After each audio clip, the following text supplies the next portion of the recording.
Looks like we got a shot at Superman first trailer for the James Gunn reboot. Looks like that trailer might be coming out sooner than we thought. James Gunn been out there talking. He talked a little bit about Batman. We're going to see Batman. Speaking of the Batman, Robert Pattinson is going to be re-teaming with Christopher Nolan. He's going to be in his new movie. So we got that. There's tons of other things. I saw Wicked last night. I'll talk a little bit about that. I'll tell you about how I do not fit in at influencer screenings. We'll talk about exactly why. It was brutal. So we'll discuss that and more on the show today with myself and Steph. And can Steph do it? Can she make it 3 weeks in a row? Nobody's done that. Can she do it? We'll find out. It is the Kristian Harloff Show with myself and StephSabraw. Let's do it.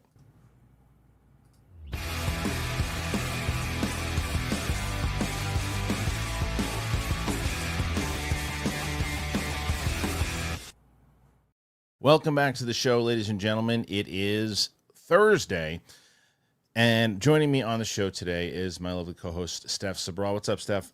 Hi. No, Mike. Oh, yesterday was a day. What? Yesterday was day. Yesterday was a day. A day. Yeah. Mm-hmm. So a good day, nonetheless, but still a day. So I'll tell you a little bit about what happened. I can't wait to hear about the influencer screening. It's something else. I went to the city yesterday, and I planned to take the whole day and just stay in the city because in the morning I had an interview with Jaleel White from, of course, Urkel fame, and we had a really great conversation for about an hour. We talked about growing up Urkel, the actual book itself, the literally growing up playing Urkel, the stuff that he did side of that to afterwards, the role on Sonic. Has he been approached for the part 2, 3, or sorry, 3 or 4? What exactly is a reboot? Is there going to be a Family Matters reboot? And I tried to get some news out of him about Skeleton Crow. So that all comes out next week. And it was a great conversation. So afterwards, I'm like, okay, let's see what I'm going to do. So I start walking around the city. Like, I'm just going to walk around the city for now. And I have this screening. So what happened? I had a press screening for Wicked on Sunday. I couldn't go because I took my little one to see Disney on Ice. Right? Oh, priorities. Okay, yeah, get it. Yeah. So after that, I had to, I just couldn't make it. So I was invited very generously to this influencer screening that was in Times Square at Regal. Now, I don't normally go to those. I normally get invited to them, but I normally don't go to them. And I was like, well, yeah, sure. So I get there, and I got there super early. I got there really, really early. So because I had been walking around in the city all day, it was supposed to, on the invite, it says 6:30 is that the thing starts. So I got there at like 4:45. And I was like, there's no one's going to be here, but I'm just going to check in with Regal anyway. Regal, I might have asked Regal if they could send me to Hawaii because they had no clue what I was talking about. And I thought, because you were there so early. They because it was like an Eventbrite ticket, so like we don't honor those, and then we have a screening, but there's one at 7:30, one at 7 and one at 7:30. There's nothing at 6:30. So I'm like, you don't have no one's told you about anything about an influencer screening or anything? Like, no, we have no note of that. So I'm like, here we go again, and I'm like, I'm at the right theater. I thought maybe I went to the wrong theater again because I did that once before. So I'm like, okay. So I'm sitting there, and the people there, very, very nice. They're very nice. The woman at the front was trying to help me out. They were trying to talk to the managers trying to figure out what's going on. Nobody knows anything.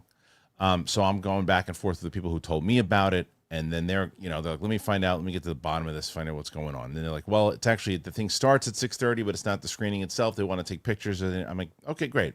It's weird that Regal doesn't know this, but fine.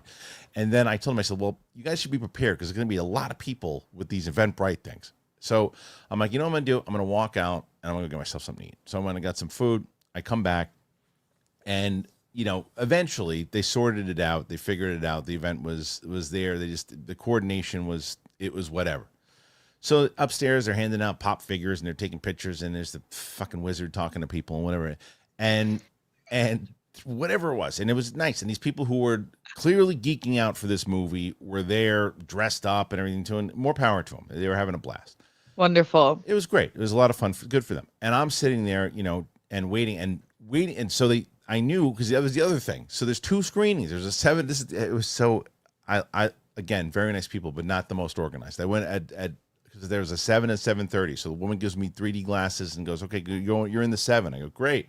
I walk in, I go, where the hell are we supposed to be sitting? Because there's reserved seatings for people who have bought the tickets, So, because it wasn't like a press screening, and they're like, oh, we're going to rope off seats. So I'm like, okay, so where's the seats? And they're like, oh, we're roping up. It's for the 7:30. And I'm like, well, why did the woman give me glasses for the 7? Right? So I'm like, that's fine. So I walk in there, and the manager, who was one of the guys that I was talking to in the first place, comes up to me and goes, I'm so sorry about that. We didn't know what was going on. I go, don't worry about it. I'm like, it's just a whole bunch of, it's chaos. I understand. This big movie. So they're wrapping up the seats, and there's 3, and clearly these 2 people are reserving these seats for all the influencers who have already been let in. The influencers are not paying attention to these people because they're sitting wherever they want, right?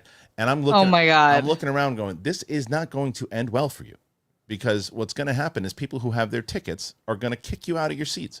Right. And there were these guys behind me, the only people I could really reach, and I go, I'm just letting you know, these are the reserved seats, and they were very nice. They're like, okay, thank you, and they sat in front of me, and they were fine. They're really nice, and so then there are other people who didn't move.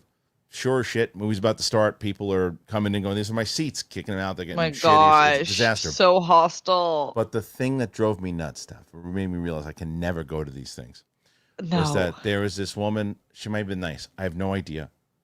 But she was the epitome of what we talk about when it comes to influencers, right? Right. And just like, oh my God, did you see the brand deal and this? And I can't deal with those people because this brand deal and this, and oh my God, if I'm invited to, I'm like, oh my God. I text Brett and I said, please, I'm going to fly to New York. I want you to come here and hit me in the head with a hammer. No. It was like, again, she might have been very, very nice, but it was the last conversation I wanted to hear at that time. Was it old man shaking and screaming at clouds? Maybe. But I can tell you that it was it was a conversation. I just wanted this movie to start. And it finally did. No, I, first of all, would pay big money to be a fly on the wall with you in an influencer screening. I wouldn't even want to do an influencer screening. And I do think it's not an old man thing. I think it's universal that Harry and I were talking about. We saw a video of a influencer doing one of those street videos where she puts the camera out and then does her outfit check. And this lady was like so bothered by it and was like, get over yourself. And they started cussing each other out. And I was like, while I think it's weird and I'll never really quite understand where we're taking influencership, I'm like you, where I'm like, I'm not mad at it. I just don't understand. It makes me feel like I'm on a different planet. I just didn't want to listen to it anymore. That's really what it was, because and the same girl who was talking to, these people would turn and she was introduced to someone. She's like, oh, are you an influencer? And the guy's like, no. She's like, do you want to be? And I'm like, please make this stop. Please make this stop. Please make this stop. That's your dream, Kristian. You should have told her. I'm like, no, I wanted her to ask me. And I'd be like, no, I want to say I snuck in here. I'm not supposed to be here. I'm just here I'm going to dress up in makeup halfway through and start singing the Wild Bill theme from Silence of the Lambs. That's what I would have said. But and she would have gotten 0 of the references. Oh, I already knew my jokes weren't hitting, Steph. There was one girl who was sitting in the row, and the 2 managers were taping off things, and I wanted to be nice. I was like, because they were struggling, so they're putting the reserve seats on the thing, and I said, let me help you guys. And the woman was like, nah, sit down. I was like, I'll help you. And she's like, nah, sit down. And then I joke, I look at the girl who's sitting in my row. I go, don't worry about it. I was going to make her do it anyway, right? And the girl goes like this. I start laughing at myself. I thought it was hilarious, and I'm like, you left LA to try to escape it, and you found it in New York. I just said, I just do not belong here. I knew that I do not belong here. But no one was mean. They were it's a different culture. Yeah, although there were these, and I don't know, maybe it's just generational thing. I did feel like I was at a screening with a bunch of my 13-year-old daughter's friends, is what it felt like, right? Okay. And they were like grown people, but it felt like there were these 3 women who kept going back and forth in the aisle before the thing starts, and that's fine. It happens. You get your snacks, do everything, and right. I don't mind that. But you got to say excuse me, and you got to say thank you when people are moving out of the way. And it was just like, it was more like We're Walking Now, and I felt like I felt like I wouldn't not laugh if you fell over one of the seats.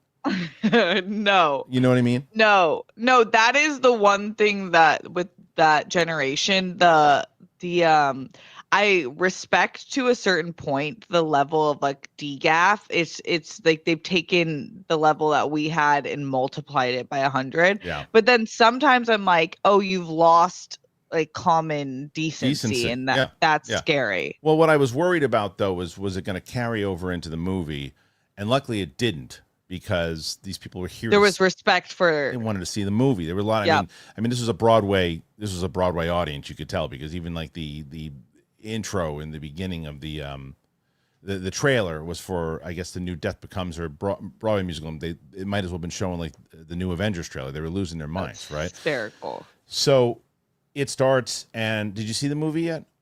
No, I'm going. Harry and I are going this Friday. I'm so excited. You're gonna love it. So I'll tell you, this is what it is. And what'd you think? So I haven't done a non-spoiler review of it. I'll give my non-spoiler thoughts of it now, and then I'll probably do another review anyway. It's a very good musical. It's a very well-made movie.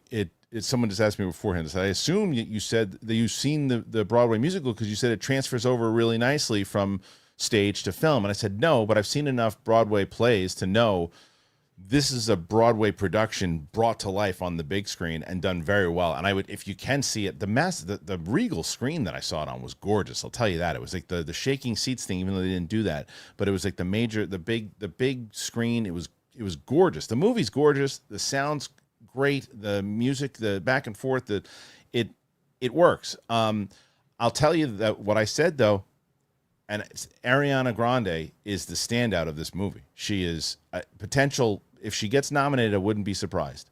Wow. Now, I said, this is something that I said, again, generational thing. I go, I didn't know she could do comedy. And people are like, why didn't you think she do comedy? You didn't watch all of her Disney shows? No, I wasn't watching Lulu and Lily, whatever it was called. With like, what a stupid question to ask. It's like, I have no clue. I don't know that she did all these things. And I saw her on Saturday Night Live, thought she was good, but she's got really good comedic timing. She reminded me of Madeline Kahn, like a couple of different times. And I was like, wow, like she's really good. And the back and forth between the two of them is great. I thought Cynthia Erivo, her voice is very powerful. I thought she was good, not great. I think Ariana Grande was great.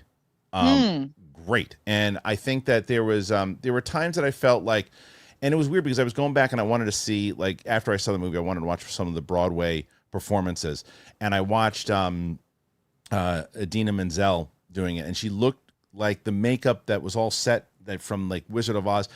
I felt sometimes that it felt like Cynthia Erivo was playing the character, more or less being the character. And then there were other times that I felt she was being the character and she was in it. But it's a really solid kind of epic sweeping musical. It's going to crush at the box office, and people that want to go see this movie are going to love it. Did you like the character, like Glinda, better than Elphaba, or are you just saying from like a non-biased standpoint, you just felt like Ariana encompassed the character? I felt Ariana was more locked in as the character herself than I felt that Cynthia was locked into the character herself, because the character, you're supposed to like Elphaba better in the long run of everything that's going on. You're supposed to. It's like her point of view and everything that she's been kind of ostracized in, the way that she kind of comes back and has to do things. You're supposed to be rooting for her. And there were times that I very, very much did. And whenever Cynthia Erivo was singing, whoa, she's got a very powerful voice and she's great. But I'm talking about the overall package. I was surprised because I was going in there expecting like, well, Cynthia Erivo is going to just be the boom, like everyone's going to be talking about her. And I was, because I know Ariana Grande from her pop culture status and my daughter listening to her. I don't have any opinion of her as an actress. I do now. I was like, I couldn't take my eyes off her. And not because of anything else except the fact that she was so electric in what she was doing. Her movements, everything about it. I was like, wow, she's just locked into this role. Do you think it was like a Lady Gaga Star is Born moment for her, where she's just going to continue acting and getting big roles from here? Maybe. I think so for sure. It's so funny. I don't know if the person's serious, and I knew it too. And I said, I said to myself too, as when I was walking out, and I said this, I go, this is why I'm going to give my opinion no matter what, because he's going to be some idiot. Like, and I don't know if this guy's fucking around or serious, but he wrote racist, right? It's like, if you're serious, you're a fucking idiot. If you're joking around, then I get it, because you can say, because you're just saying, oh, this is what they're going to say about you if you right. And like I said, I think she's very good in the movie. I just didn't think, I thought she was going to be great. But no, Tyrone, tell me if you're kidding or if you're serious. If you're serious, get the fuck out of here and you're an idiot. But if not, you're funny. It's a funny joke. What was interesting, I'm really excited to see it. I love both of them as on-screen people or theater actors. They're just really great. But I saw a video of like 3 different interviews Ariana has done since like she was really young, like when she looked completely different and throughout time. And she talked about how her dream role would be to play Galinda in this movie, if it ever became a movie. And it's just like crazy. You just can't not root for someone when it's their dream and they make it happen. And then they make it happen. It's like the coolest thing to hear about. They're both big fans of it. You can tell. And Tyrone was kidding, by the way, everybody. So okay. He was kidding. So which is, like I said, funny. But there was an absolute energy about both of them. And like I mentioned, just sometimes when you're watching, you're like, wow, that was a really good performance. And you're like, okay, I'm locked in. Then you see someone else go, where did that come from? That's like a great performance. And it kind of jumps over the really good performance because it's just so, you're just so locked into it. I just was not expecting that from her. I think that was another too. No, I get what you mean. I haven't been hearing anything about the other cast. Well, Jeff Goldblum as the wizard is the best. Yeah. Like, oh right. Oh wow. Okay. Yeah, I can't do it. I can't do a Goldblum, but he's just like yes. And every time, whenever, no matter what, he's doing that. Who else, was in there? Michelle Yeoh. Yeah, Michelle Yeoh. She's really good in it too. She's got a really good voice in her. She sings like one or two songs, and I didn't know what to expect from her. And Jeff Goldblum can crack a song. Man. Yeah, so I thought that was pretty good. And then what else? And then whoever plays like the boyfriend, the love interest for Glinda, I thought. Oh, is it Jonathan? Is it the guy from Bridgerton? I guess. Do you know? Yeah. So I maybe so. He was good too. The timing and the comedy in this worked for me because I wasn't familiar with the play. And the comedy really works, and I think that it does. And that's what Cynthia Erivo does very well. In that there's times where you're really supposed to feel where Alphaba's coming from and the pain that she's gone through in her life. And I think that she does that very well in this. And you see that, just from the looks in her eyes. So like, again, I want to give her props also, but there are a lot of things that she's doing really good. And as I mentioned, when she's singing, it's like next level stuff. There's some really good things. I don't want to spoil anything too. So I would, if you're looking forward to the movie, you're going to love it. If you're not a musical person, it's not going to win you over because it's a pure musical. Yeah. So that's it. That's the okay, exciting. That's the review. So we have other things though, as we're kind of getting into some of these stories, and I was like, well, what should we discuss? James Gunn's out there a lot, and I think he's promoting Creature Commandos and other things that he's got going on, but this is one that's coming on. And before we do it, Steph, I mentioned in the intro, you have won 2 weeks in a row. No one has won 3 weeks in a row. Let's do it. You got a shot because Roxy beat Roca, and Roxy has 70, I think 72 is what we're looking at. 72. Or maybe even less than that. I don't know. What did I put? I'm not sure. I gotta look at what it was. But I'll let you know in a second. Okay. But Roxy beat Roca. So now if you can do it again, we'll see. Nobody was out there. I think what we might wind up doing, we're discussing it. I might move Brett off the Tuesday show, and I might have him, because I don't have anybody on Wednesday. I might have Brett with me on Wednesday, have you on Thursday. Mike pops in whenever he's available. The Capes and Cowls on Friday, and then Roxy does Tuesday. then we'll see if Brett can then start to throw in a battle here and there. Okay, that'd be fun. Yeah. It was 72, by the way. 72 is what we're trying to beat here today. All right. All right. I think you can do it. I think you can do it. All right. So Superman, the first trailer for James Gunn's reboot, it could release online sooner than expected.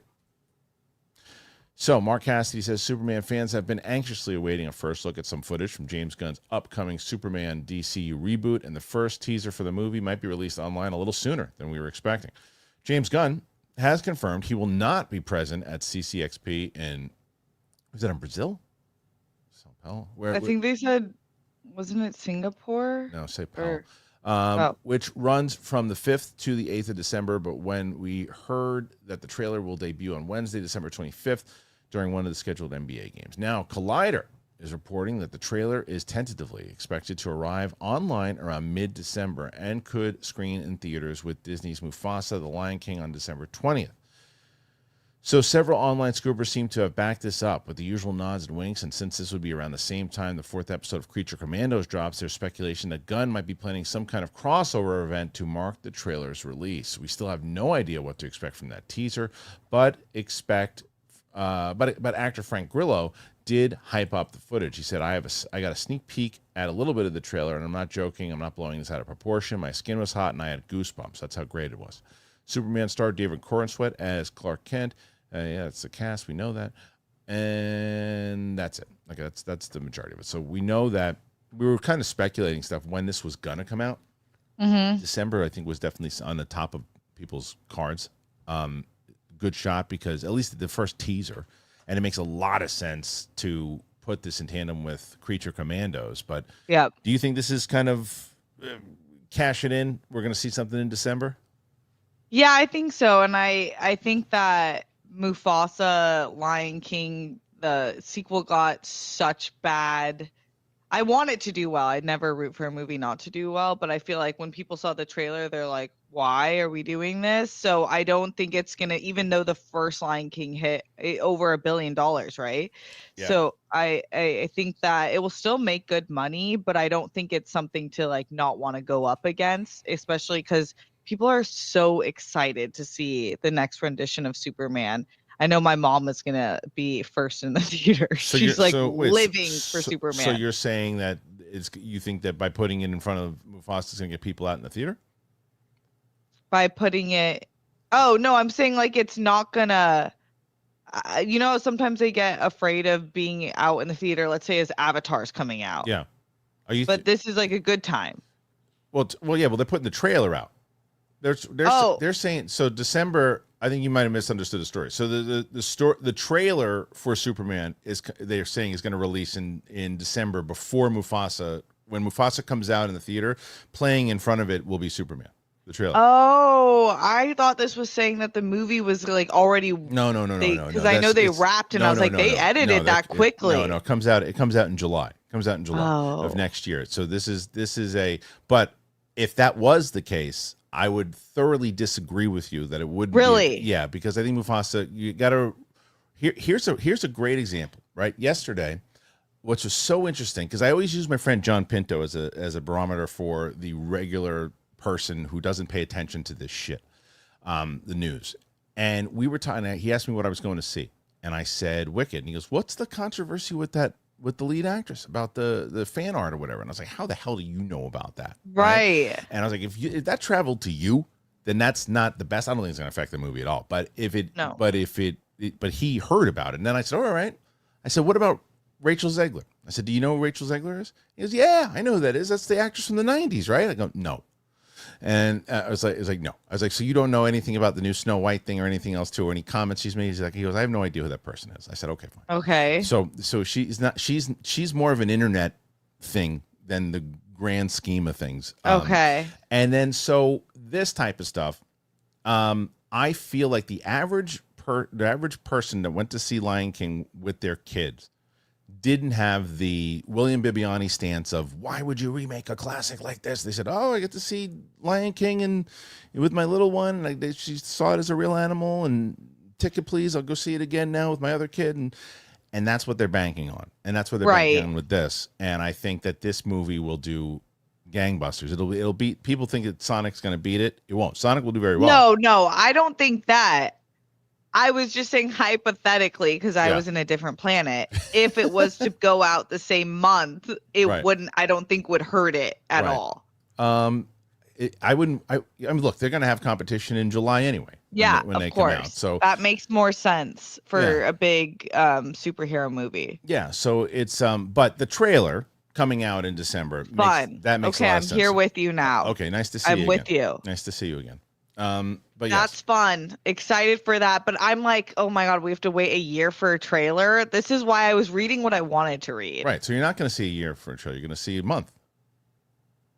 Okay. Jesus. What's going on with you today? Jiffy Lube has my car under ransom.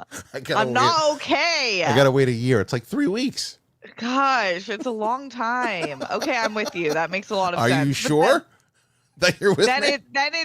Okay, so here's what I've just heard. So Mufasa coming out in January. No. Will be You know what? You tell me everything this is like a game of telephone. You tell me what you think is happening right now of everything we just talked about. This is serious. Go ahead. The Superman trailer is coming out in January. News, you guys, breaking news, the Superman trailer is coming out in January, and that movie is going to be released in July. What else? Mufasa's coming out, man. Okay, so after December. After we just covered all of that, we said that it was going to play in front of Mufasa, and you said Mufasa coming out in January. I said no, it's coming out in December. To which you just said it's coming out in December. Yet you still said the Superman trailer is coming out in January. What is? Someone took your head today and went like this. Oh my God! No, so embarrassing. It's the best. You more caffeine. You're never like this, which is hilarious. No, I'm off. I'm off, guys. It's hilarious. Don't take advantage of me. Oh, it's just absolutely hysterical. Okay, so we should try to do this for every story. But yes, for this one. So now, and mind you, I read this article before. Kristian sent me all the articles. So if I fail on the next few articles, something's really wrong. Yeah. So we were able to kind of pick up what we're talking about here now, right? Yep, I'm with you. Okay, you're with me now. So ish. So we now know that this trailer is coming out in December. We think that it should, absolutely, in front of Mufasa, which is also coming out in December, and we think it's a good move. Yep, we do. Yeah. So there you go. Now I ask you guys, what do you guys think about this trailer coming at this point, and what do we expect to see? And I think that was the other thing, Steph, before we move on, the Frank Grillo side of it, right? Yeah. Now I do think there is the obvious answer. Well, he's in the movie. Of course he's going to hype it up and say that there's a lot of, it's amazing. Frank Grillo is a no bullshit type of guy. I'm actually trying to get him on the show, and I've interviewed him before with Collider. Frank Grillo is not a guy. I feel like if he didn't like the trailer, he just wouldn't have said anything. I just feel like he wouldn't have said anything at all. And a trailer doesn't mean the movie's awesome. It just means it's a really good trailer. I feel like I believe him. I believe that he watched it and said, "Holy shit, that's pretty great." What he saw. So yeah. But doesn't mean anything. It also means it could just be a great trailer. Yeah. Yeah, I think it's really great. I just love that it continues that line of transparency that Gunn has, where it's cool that they're seeing stuff early before and all a part of it and excited to have us see it. So I think it will be good. I don't know. I just don't see it being bad. So I'm inclined to believe him. I think that this is really, I really would love to interview James Gunn. I really would. The question I would ask is this the most important movie of your career? Mm-hmm. I mean, right? It's got to be. It's got to be the most important movie of his career, because everything is weighing on this movie doing well. Like everything. Like if it doesn't do well and it stinks, who's going to care? If let's say from what Frank Grillo says, David Cornsweet's like the man and he's so good in it. But what if he stinks? And you're like, I don't want to see that guy Superman. He's gonna pop up in Lanterns and pop up in these other movies. Who the hell cares? I don't want to see that. Supergirl was terrible in that movie. Why do I want to see that movie? Like, it's everything needs to hit. Yeah, I agree. I do think it is the most important, and I feel like I always think about my mom when I think about Superman and how he's as a character such a generational collider. So it will be really exciting for DC if they get on a really fantastic run with these next few movies. Yeah, we'll see what happens. But I ask you guys once again, give all your thoughts about it. You think the hype is real? You think that are you excited for the trailer? That's a good question, I guess, for you guys. Do you feel that you're on the fence about the movie and you're waiting for the trailer in order to check it out? We have tons of stories today. And as we're building up some questions for Steph versus Rocks, and we'll see who's going to win here today. But before we do it, I got some really good sponsors for you guys. I'm going to tell you about all of them right now. Here we go. Well, it is cold, and it's here. And guess what? I'm living in the Perfect Jean. I love the Perfect Jean. They are so great. They're stretchy. They're soft. They totally trick people, by the way, into thinking that I have my life together. And you guys know. If you're watching, I don't. Am I telling you this because I actually love them? Or because this is what they told me to say? That's right. Perfect Jean paid me to say this. Who cares? But I can honestly say that these are awesome jeans. I love them. 400,000. What's that number? That's how many men have rescued their nuts from stiff, unforgiving jeans, all thanks to the Perfect Jean. They have enough stretch to accommodate Thanksgiving dinner, and they're comfy enough to wear all day watching football. Plus, even though they feel like sweatpants, they look good enough to be your go-to pants for date night. I love them. I love the fact that I can wear them and my wife goes, "Whoa, you look good in those." I'm like, yeah, that's right. I look good. That's Perfect Jean. I can move around in them. They're stretchy. They feel great. I get compliments on them all the time. Stop crushing your nuts in jeans by going to theperfectjean.nyc. Our listeners will get 15% off your first order, plus free shipping, free returns, free exchanges, but you got to use that code BIGTHING15 at checkout. 15% off for new customers at theperfectjean.nyc. Use that promo code BIGTHING15. You're going to purchase. They're going to ask you where you heard about them. You're going to say, from Kristian Harloff. That's right. Big Thing. Please support our show and tell them that we sent you. F your khakis. Get the Perfect Jean. I love Joy Mode. I love Joy Mode. It's not about better sex. You know what it is about Joy Mode? It supports healthier blood vessels. It boosts heart health. It enhances your athletic performance. Yeah, you didn't know that, did you, about Joy Mode? Well, I'm telling you. Expertly formulated and backed by science, it is proven to improve erectile function by 50% in just 60 days. You mix it with a pack of water and you feel the effects within 45 minutes. You take control with Joy Mode. Get a boost anytime, anywhere, never miss a beat. It features 4 simple, proven ingredients. Unlike prescription options that involve doctor visits and managing refills, Joy Mode provides a straightforward, effective solution. You embrace a natural way to boost your performance without the complications and side effects of traditional medications. I've told you about Joy Mode. It is great. Right beforehand, you drink it. And I'm telling you, it's like going to the gym, you have a supplement, same thing, and it is wonderful. It's the best. If you're looking to take your game to the next level, try joymode.com, and you use the code BIGTHING at checkout for 20% off. That's right, TRYJOYMODE.com. Use that code BIGTHING for 20% off your first order. Joy Mode, get it.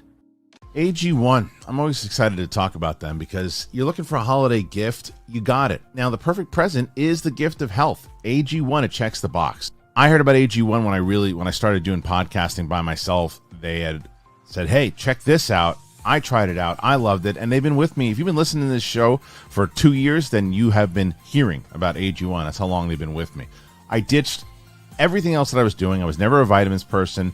And now I'm just AG1. It helps your gut health. I've got better sleep because of it. It has kept me healthy. So there is something great for me, what I do, and I still have had this same Zoo Cup that I've been telling you about forever. I mix it up with water, 1 scoop, done. That's my day. So this holiday season, try AG1 for yourself or even gift it to someone special. It's the perfect time to focus on supporting your body with an easy and surprising delicious daily health drink. And that's why I've been partnered with AG1 for so long. Every week of November, AG1 is going to be running a special Black Friday offer for a free gift with your first subscription, in addition to the welcome kit with the vitamin D3 and K2. So make sure you check out drinkag1.com/bigthing to see what gift you can get this week. That's drinkag1.com/bigthing and start your holiday off on a healthier note while supplies last.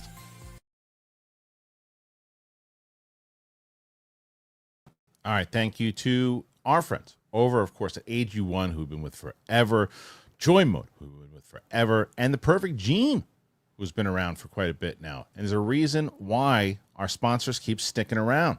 It's because you guys keep getting them.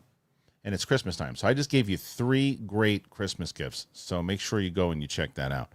All right, Steph, currently you're at 25 already. It's a good start. Okay. Good start. Good start. Good start. All right, let's get into this topic. I was going to talk about James Gunn. Oh, by the way, for people who want to, we haven't done this for a while. We used to do this back in the schmoes. Sometimes it works, sometimes it does. This is how I got Freddie Prinze Jr. So I'm now friends with Freddie Prinze Jr. But like the fans tweeted the hell out of Freddie and told him to come on the show, and he finally said, "Stop tweeting me, and I'll go on the show." And he did. and now we're buddies. That's great. I would love. I think it's on, but I don't. I think he only responds on Threads now, right? I don't even think he does Twitter anymore. Oh, If anybody's on he's Threads, so cool. Yeah, if anybody's on Threads, just tweet him or tag him on Threads and tell him to do this show. He comes sit in if he's in New York. If not, I'll do virtual. I don't care. I just want to sit down and talk to the guy. All right, here we go. Here's a story, because I was going to talk more about the James Gunn stuff. He talks about Batman, and he just basically, we talk about Batman, whatever his version of it, the Beyond Bold and whatever, Brave and Bold, or whatever the hell it's called. He's that movie. He said when it's ready, that's when we're going to start working on it. It's not ready yet. And I love that. I love that approach. That's the approach you and I talk about all the time. Of like, hey, we'll start talking about things when it's ready to be talked about. Right. Where the Brave and the Bold. There we go. It was announced, and we're still going to do it, but it's not ready to be talked about yet. So when it is, when we have a presentation that we're ready to bring to you, then that's when you'll know. I love that. But the Batman is Robert Pattinson. They just had the successful Penguin show.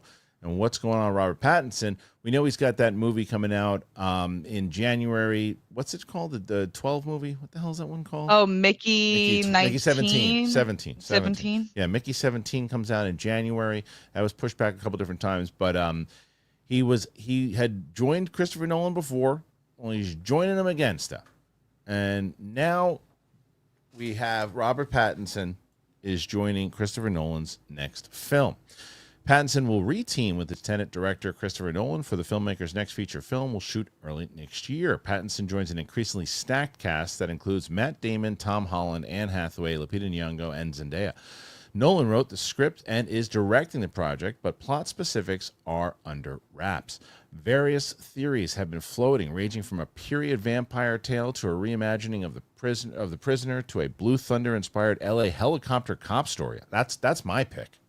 That's my pick. But sources for THR say nothing has come close to nailing Nolan's real idea.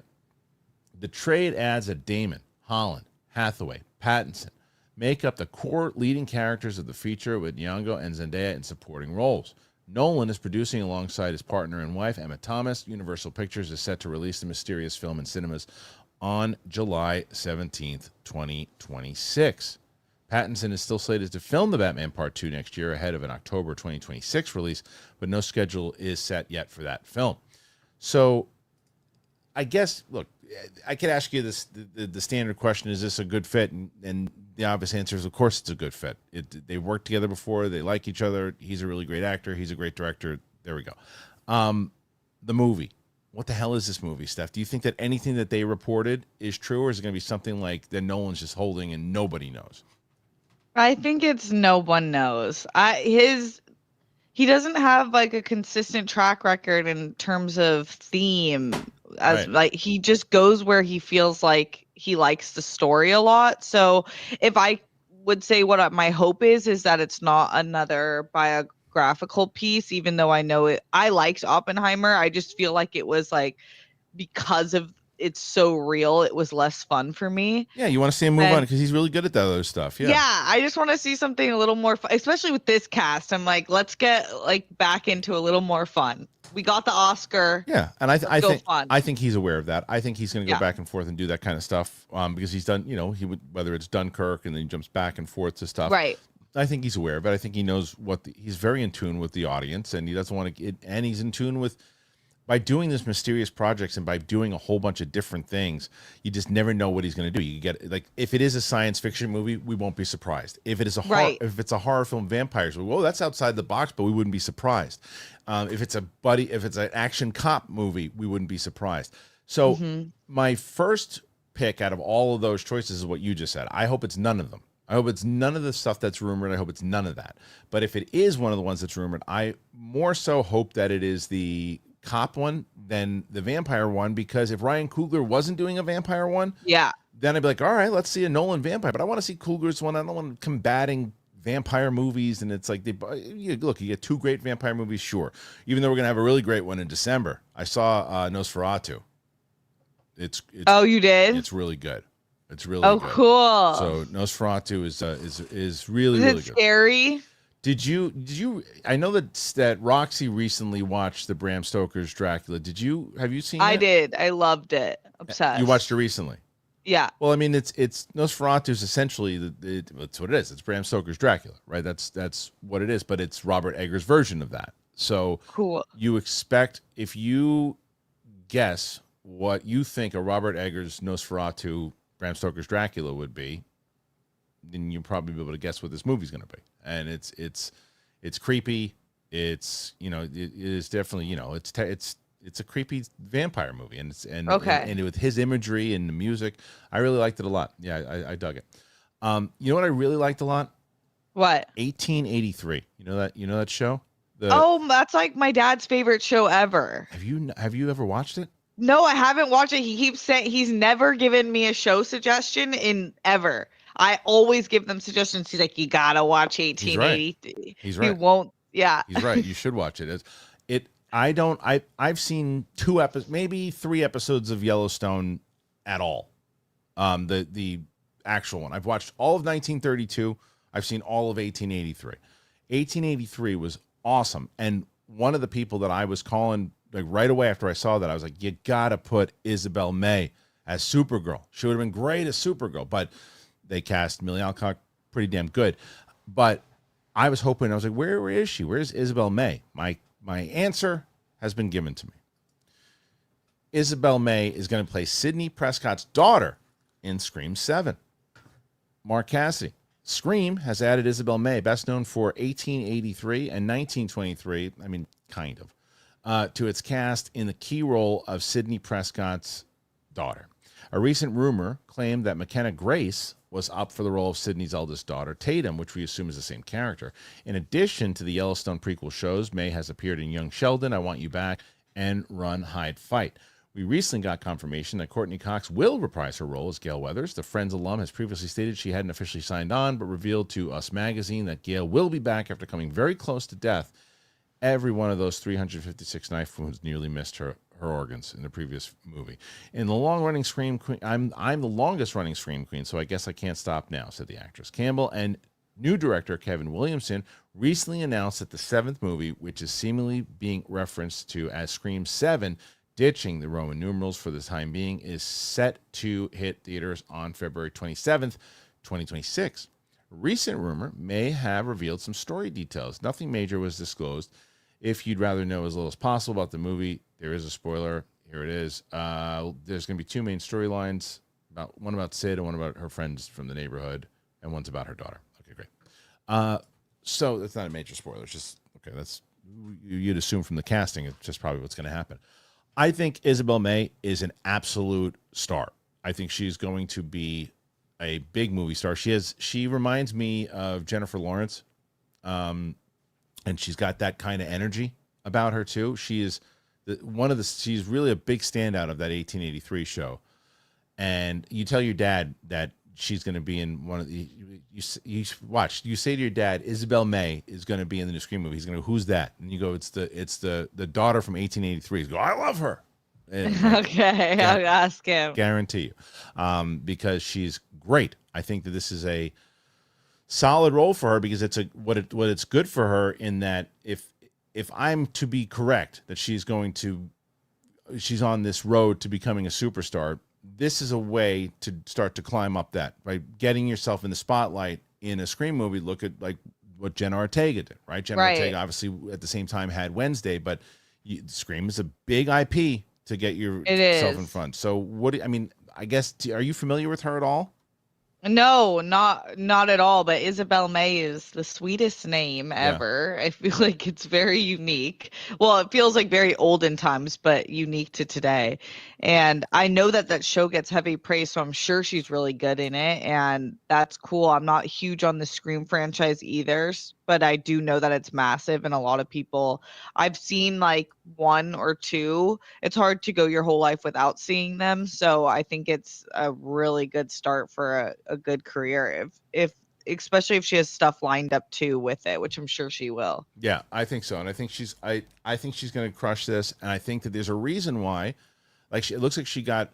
Well, it looks like what's going to happen is they said, all right, we're bringing in Kevin Williamson, we're bringing Nev back, and like any other scandal, any other thing that happens, the whole thing with Melissa Barrera, everyone was like, how you got to boycott, you can't do these movies, we're not going to support this movie. And that was if the movie came out the day after the scandal. After 2 years, when it finally comes out, there's going to be a portion of fans that don't support it, there's no doubt. But is it going to hurt the overall box office? I don't believe it will. And I think that the other reason why you do something like this, where you go, okay, look, we're going to give Nev her own story, and now we're going to introduce, this is not an accident. They're going to put Isabelle May in this role because if the fans really are drawn to her, well, then she's probably going to be in Scream 8. Mm-hmm. And if it does well, then they'll push her towards Scream 8, and she'll become that. She's going to have a franchise now.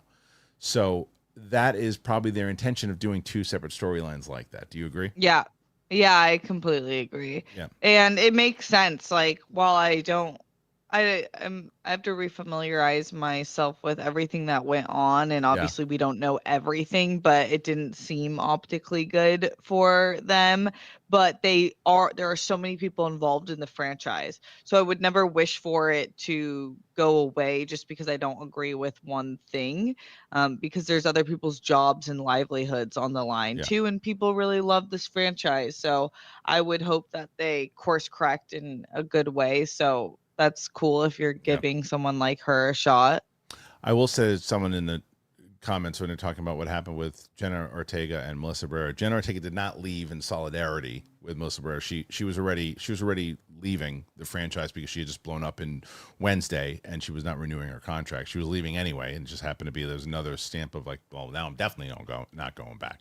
So she was already out the door. Okay, so I'm going to make you happy, Steph. Are you ready for this? Okay. You saw it already in the story when I sent it to you, but I want to see you get excited once again. Star Wars Visions is renewed for season 3. Now, Steph, you have been bummed with Star Wars not caring as much, but you have not lost your enthusiasm for Star Wars Visions. Right. Disney and Lucasfilm have renewed their animated anthology series Star Wars Visions for a third season in 2025. After the second season saw multiple countries contributing episodes, the new one will return entirely to Japan like the first season. The list of animation studios producing episodes for the third run include David Production IG, Trigger, Kinema Circus, Kamikaze Duga and Anima, Wit Studio, Polygon Pictures, and Project Studio Q. Several of these produced episodes for the first season. 9 new non-canon animated shorts from anime studios will be produced in the country. The shorts featuring different animation styles and without restrictions. Both previous seasons scored rave reviews with 81 and 88 scores on Metacritic, respectively. The news was announced on the first day of Disney's 2-day content showcase event in Singapore. The first season of Visions released in 2021, the second in 2023, and third is 2025. Okay, so not to beat a dead horse again and again, this is why I always, whenever we are criticizing the moves that Lucasfilm has been making, I have been very upfront, and I say right away, the people you don't touch are the video games, the comic books, and the animation, right? They know what they're doing. The people who are doing Visions definitely know what they're doing.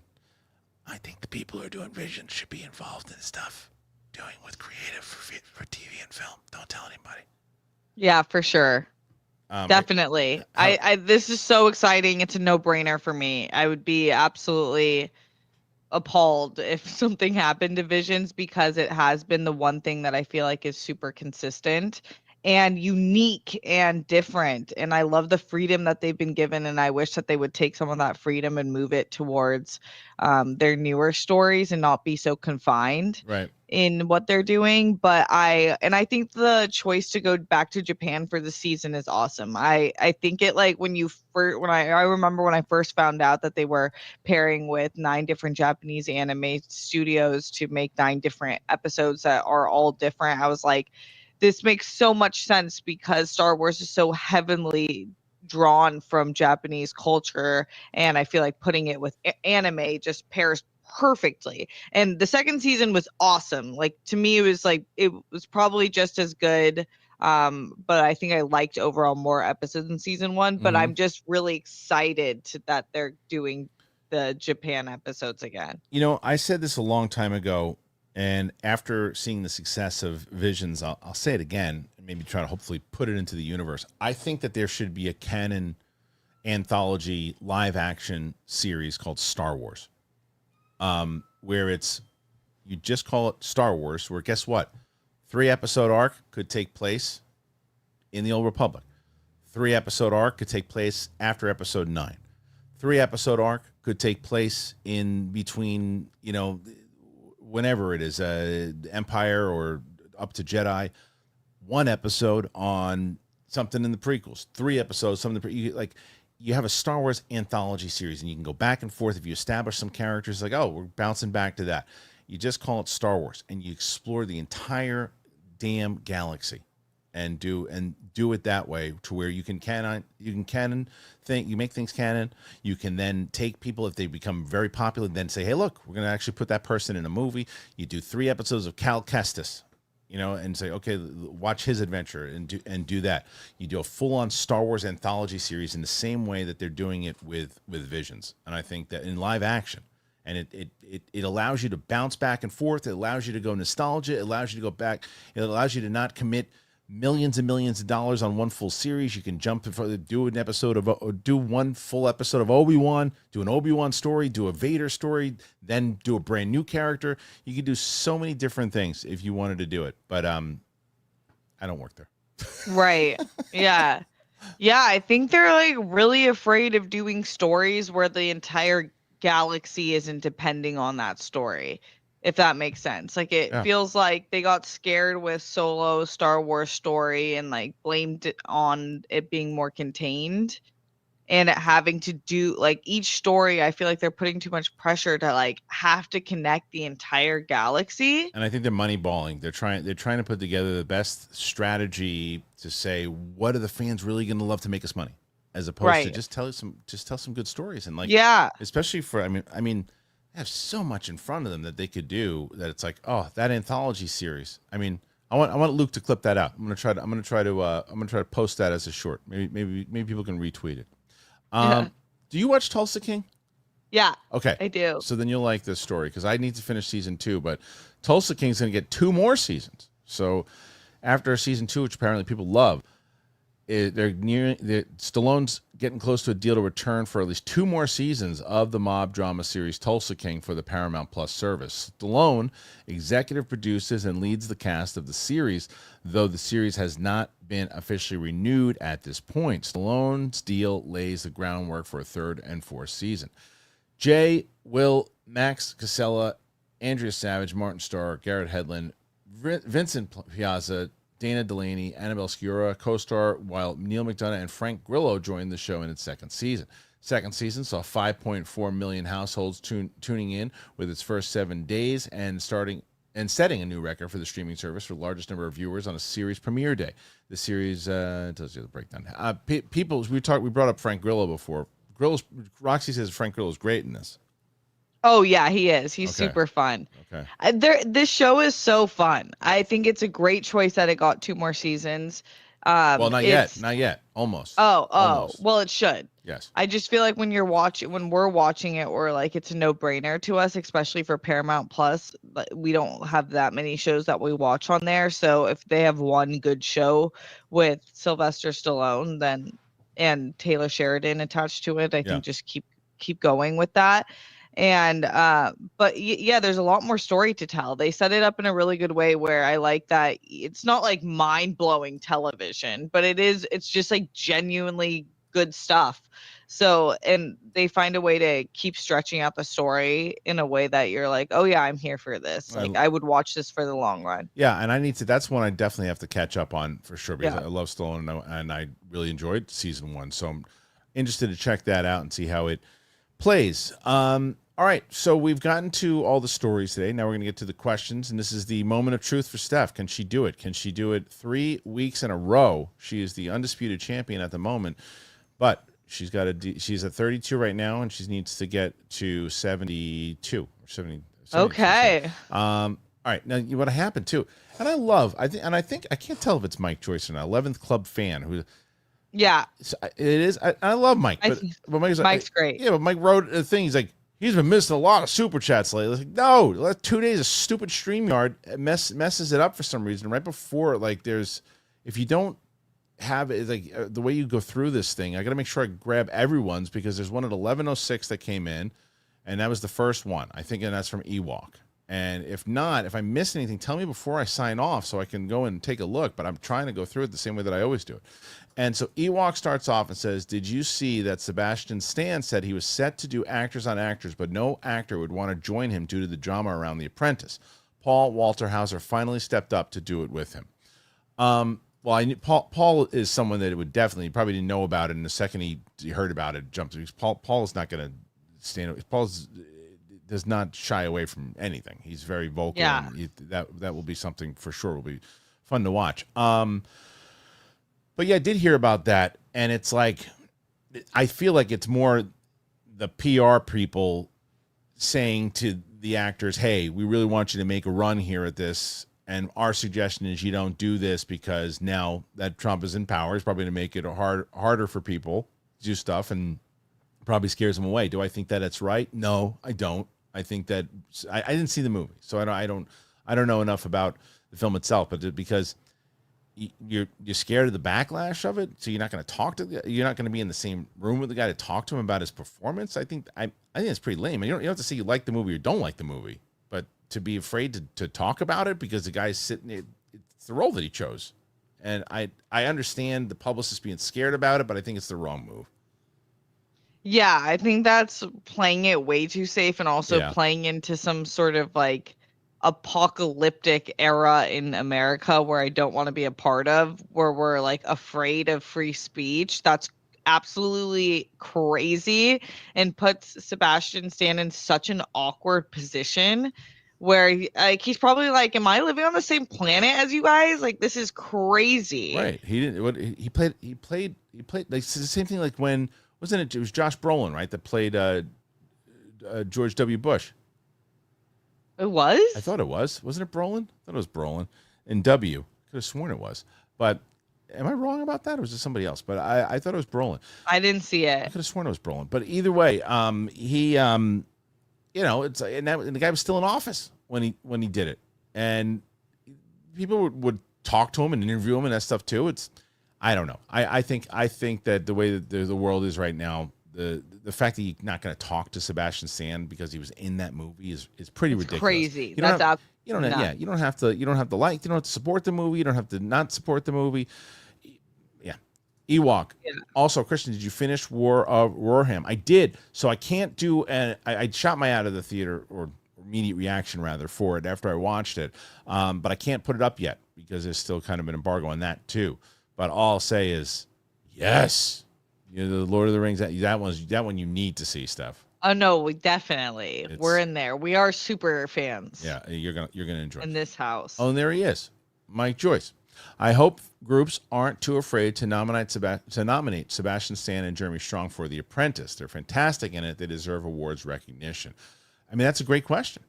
Are they going to be too nervous to even because they're like, we don't want this publicity? That'd be crazy. Like I didn't see. I mean, but I didn't see it, so I don't know if it's worthy of the awards. But if it is, right. But that's the magic. That's the magic thing right there. They can say like, oh, we thought about it, but there were some other strong performances. When in reality, like we don't want that problem. We don't want those problems. You know what I mean? Yeah. I don't want to see it because I'm like so fatigued on this guy, not on the actors, but just on the our next president. So, but I feel for the actors and creatives behind it who, were obviously passionate about the story. Yeah. So this is next. This is way before your time, Steph. So this one here is from, I can't. John Morgan, who says, Kristian, best movie with the word night in the title. Been watching old movie fights, and you were one of my favorite fighters. Thank you. When I was on movie fights, they asked me about what the best movie with the word night is, and I was up against Ellis, and I can't remember. He said something I was going to say, so I'm like, I got nothing to lose. I said Night Falls, and they said, well, which one's that? I said it's an underrated movie with Al Pacino and De Niro. It's one of their first things that they did together that a lot of people know about, and it's like there's before Heat, they did this things that had, and I made a whole bunch of stuff, and then Dan's sitting there fact checking it, and then afterwards they gave it, it was close, and I almost got the point, and then they gave it to Ellis, and I go, that's fine because I just made that movie up, and I made the whole movie, and then it was like a whole thing. People started doing it after me, but like they made like a poster out of it and all that too, and it was oh my gosh, that's hysterical. Yeah. But I think I tried to do it again another time I was on there. Mike Pelly, Kristian, been following you since Disney bought Lucasfilm. Thanks, Mike. Each winter, I rewatch old Jedi Alliance. Wow, Jedi Alliance or Jedi Council? Jedi Alliance was the show that I created on Popcorn, but that was Ken. Ken hosted that one. Jedi Council, I assume. And AMC and all of you reacting to that first Force Awakens teaser trailer. I missed those exciting days. Yeah, that was 2015. That was before it all went to, and not just with Star Wars, but just like the fandom was still, everybody was kind of kumbaya together, everybody. And then a couple of years later, it like the world just kind of split off into two sections.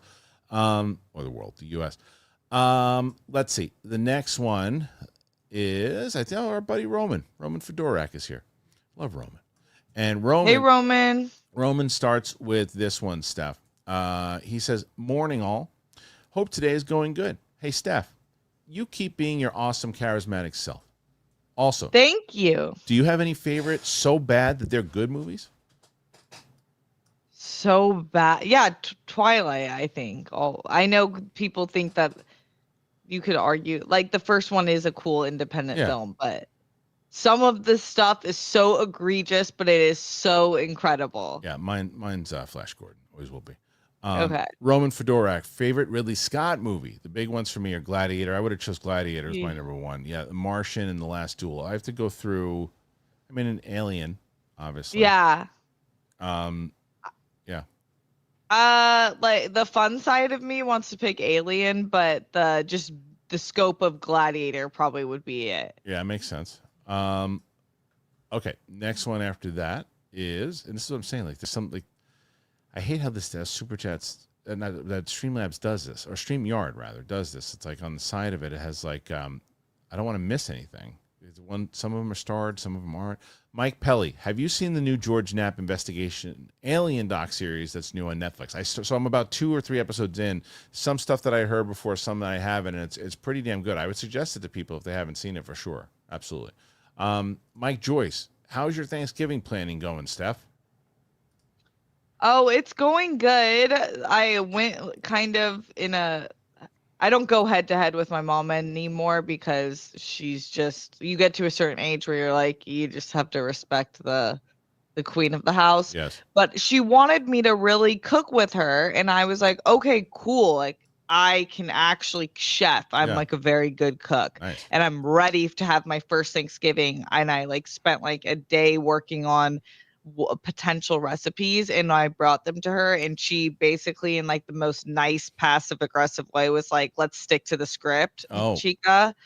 And so she shut me down. And so I'm gonna make all the dishes I wanted to make this weekend. Okay, so you're gonna be just for myself. So you'll be the chef at your house, but the sous chef at the sous chef, just back in my place. Yeah, makes sense on Thanksgiving. Makes sense.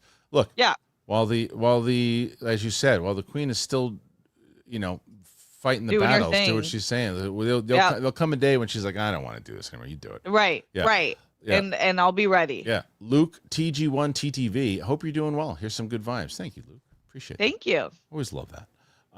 Next one. And this one comes in right now, Steph, you're at 36. So you got about pushing momentum. In. Yeah, you need about 40 to beat 40 more to beat Roxy. So we'll see. It's me, Steve-O. Adam Ray, Dr. Phil on Netflix is gold. Would you do KT? What's KT? KT. I don't know what KT is, but Adam Ray is a friend of mine. So like, I'm glad that I didn't realize that it dropped. So that's good that I got to double check it. I saw that he was promoting it, and I'll definitely check it out. We used to have Adam Ray on the Schmo Show back in the day. He would do Tony Danza, Ellis would do Alf, and I would do Arnold, and we had the three of them talk and have a conversation. It was pretty good. Yes. Okay. And the next comment here is from Shay Markel. Steph, that Hobbs and Shaw reaction was hilarious. I love that movie. Yeah, do you really?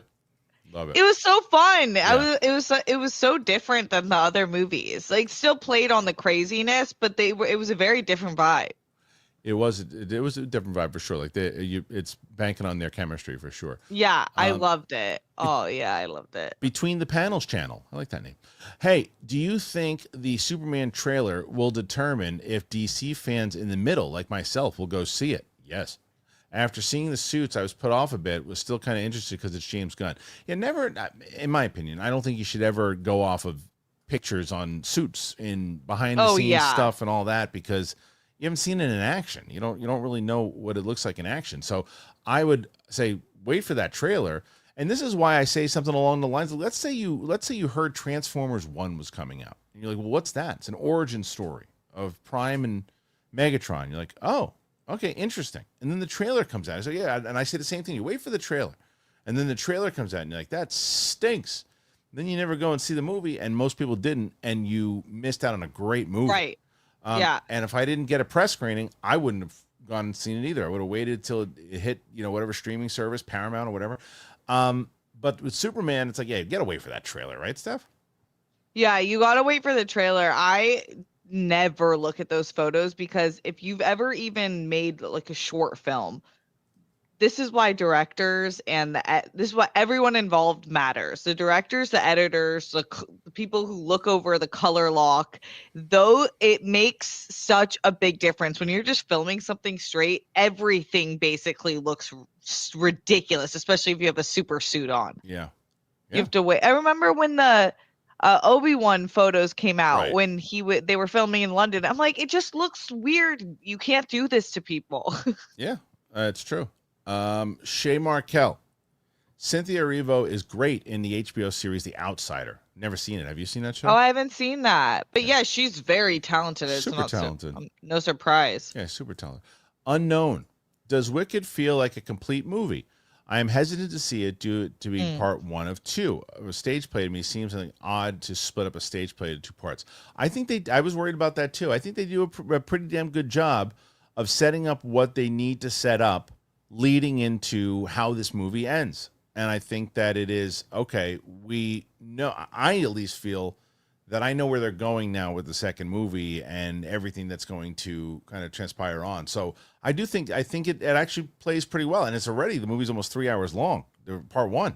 So I can only imagine, what 2 is going to be like. But no, I think it's okay to split it up, as long as it doesn't feel like The Hobbit shouldn't have been 3 movies. Oh my gosh. Yeah, that felt stretched out, and then just like, hey, we run out of content to put here. Well, then just put another battle scene, put some more CGI in there. Like because they decided to make a single book a trilogy. It was like, this is your problem, my guys. You're going to lose your mind with this new movie. I'm so excited. Steph, it opens up with... Oh no! Yeah. It's so good. Oh my gosh! Yeah. I'm so excited. It's really, really good. I really liked it a lot. I think it's going to get nominated too for Best Animated. Yeah. It's a good year for that. Yeah. I mean, Wild Robot to me still has my heart right now, but I could see that, and Transformers 1. I hope that gets nominated. Oh yeah, man. I know. Yeah. I hope it gets nominated. But there's no chance. I do too. That one would be an underdog one where, to me, I was like, "Whoa, you guys have no right making this slap this hard." Totally. I would be happy if it got nominated. There's no world it would win. But yeah. Wild Robot to me right now is number 1. Mike Joyce says Roxy and Steph paired up. We need the Whirl Hour.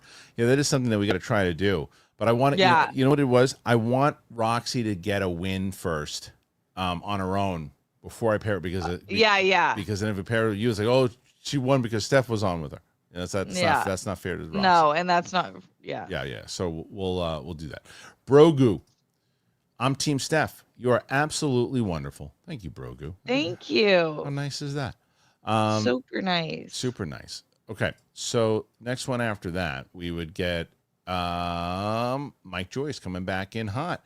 Says that Mike and Brett are a good pair. He could cheer Mike up.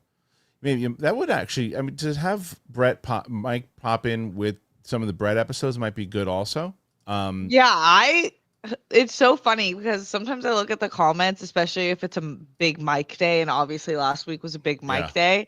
And for the most part, you guys are on the same vibe as us, where we just think when he is that grumpy, it is the funniest thing ever. It's like I hate when he has technical problems, but I love it at the same time. I know. Because, like, I know. when the dogs are barking and he's just like, go to Steph, go to Steph. It's great anger. Great anger. Mad Sinister McCall. Hey, Steph, any updates on SNL? Are you going to audition? Please. Oh my gosh, that's hysterical. What's the deal? It's it's always going to be a dream of mine, and maybe one day I will, but I will say when I look at the comments, I get so afraid because the hate has become so much louder than praise on anything. And for you or in general? No, for SNL and in general. No, I actually love you guys, and I think you love me too, which is so great. But I notice on just like anything, like someone as random as Katy Perry's account to SNL's account, it's like all hate. But SNL is like all the comments are like, you guys haven't been funny since 2002 or whatever. Well, and it's like, but right now there's a lot. They were pretty one-sided, obviously, in the with the election. So you know that you're going to have of course, a bunch of people coming out. But I'm freaked out though still. Yeah, but that's why I'm telling you, you got to stay away, especially if you're doing that. You cannot pay attention to those comments. You can't. Oh, no. Yeah. You can't. I wouldn't do it. It's scary that you can put like you're all into something and for a majority of the comments to be like, you're so unfunny. I know, but that's the nature of the stupid internet. And I think, look, I haven't seen any of the comments, but I can just say from my own house, there's new cast members. I think some of them are really, really good and some of them are terrible, right? Like right now, and I don't know how I still don't know his name yet, but he's one kid. I think he's just so damn good, and he's so the one that does like the ongoing bit of he's like the Spanish guy. Yes, Marcel. Yeah, that guy. He's like old school, next level. He's Saturday Night so Live. funny. He's just locked in. He's just locked in. They have another Marcelo Hernandez. Yes. They have another woman that they brought in recently that I thought she did something Sarah.